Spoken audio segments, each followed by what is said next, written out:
as citizens, we should not settle for less. We should hold our government to a certain standard. They are giving us educational reforms, they're giving us protection from the police, but at the same time, if we settle for 2 out of the 3, then they'll know that we will be settling for less than what we asked for. अगर हमें देश को सुधारना है ना, तो केवल धर्मेंद्र प्रधान का इस्तीफा नहीं चाहिए हमें, क्योंकि धर्मेंद्र प्रधान जैसे तो बार बार आ जाएंगे, जितने बार हम उसको उठाएंगे बार बार आ जाएंगे, क्योंकि जो इंसान एक बार चोरी करता है तब उसको सबक नहीं मिलता। जब तक अगर हम उसे छूट देते रहेंगे तो उसके जैसे दोबारा आएंगे और सिस्टम ये समझ लेगी कि हमारी जनता कमजोर है। We are here at the Jantar Mantar protest site. Social activist Sonam Wangchuk has broken his indefinite hunger strike. Prime Minister Narendra Modi meanwhile has given assurances. The mood at the Jantar Mantar protest site, however, is still the same, where the students are demanding nothing less than the resignation of Education Minister Dharmendra Pradhan. What will the resignation do if you ask them? It's all about accountability, they say. If we have to compromise today, we'll have to compromise tomorrow. I mean, see, assurances, we'll believe them when we see them. I hope I don't see police lathi charging on random people today, then that'll bring some kind of comfort. And if we actually see some, changes in the education reform, that would be great too. But I think they should listen to the public. We want the resignation, and that shouldn't be a big deal, If most of the public wants it, you should give it to us, because we are the one who voted for you. And in a democracy, I think we want you out of, of your chair. You should give it to us. So I think the resignation is still important, even though we will get some comfort if we see the actual changes. And to add to her point, I think we as the people of India, as citizens, we should not settle for less. We should hold our government to a certain standard. They are giving us educational reforms, they're giving us protection from the police, but at the same time, if we settle for 2 out of the 3, then they'll know that we will be settling for less than what we asked for. So if the government knows that, then there is no way out after. Then they'll know that we'll back down. So we must stand our ground. We must let them know that this is what we want, and these are the 3 demands that need to be fulfilled. I think the protest, it started off as just the NEET paper leaks and the education system's failure. But to look at it from a broader point of view, we need to understand it's not just the education system that we are fighting against. It's the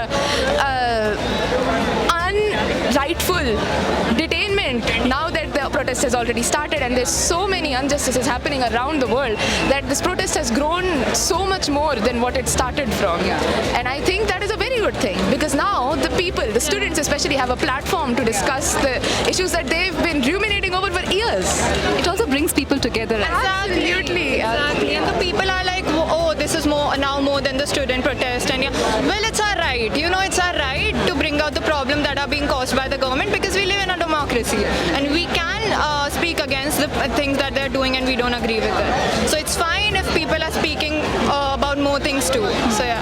अगर हमें देश को सुधारना है ना, तो केवल धर्मेंद्र प्रधान का इस्तीफा नहीं चाहिए हमें, क्योंकि धर्मेंद्र प्रधान जैसे तो बार बार आ जाएंगे, जितने बार हम उसको उठाएंगे बार बार आ जाएंगे, क्योंकि जो इंसान एक बार चोरी करता है तब उसको सबक नहीं मिलता। जब तक अगर हम उसे छूट देते रहेंगे तो उसके जैसे दोबारा आएंगे और सिस्टम ये समझ लेगी कि हमारी जनता कमजोर है। इसलिए हमें धर्मेंद्र प्रधान का नहीं, उसका तो इस्तीफा चाहिए ही चाहिए। उसके साथ साथ हमें मोदी का भी चाहिए। जिस इंसान ने 20 दिन यहाँ बैठ के स्ट्राइक पे बैठा, भूखे रहा, बीमार हो गया, बट उनके पीछे मोदी ने कोई जवाब नहीं उठाया, ना उन्होंने अपना वो रखा। तो इसलिए हमें मोदी का भी इस्तीफा चाहिए और धर्मेंद्र प्रधान का भी। ये एक बार हो रहा है, अगर हम इसमें हार जाते हैं तो सिस्टम ये समझ लेगी कि हम कमज़ोर हैं, बट इससे हमें कुछ तो कुछ फ़ायदा होना चाहिए। अगर हम इस्तीफा मांग रहे तो मोदी को उस पर वो करना चाहिए।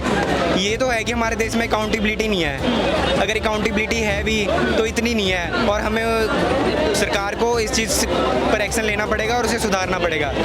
क्योंकि अगर बार बार वो इस्तीफ़ा हम जितनी बार भी मांगेंगे, अगर इस्तीफ़ा दे भी दिया तो उसके जैसे लोग और आ जाएंगे। तो इसलिए नरेंद्र मोदी के इसके अगेंस्ट बहुत बड़ी कदम उठानी चाहिए, जिससे हमारा एजुकेशन सिस्टम सुधर जाए और देश सुधर जाए।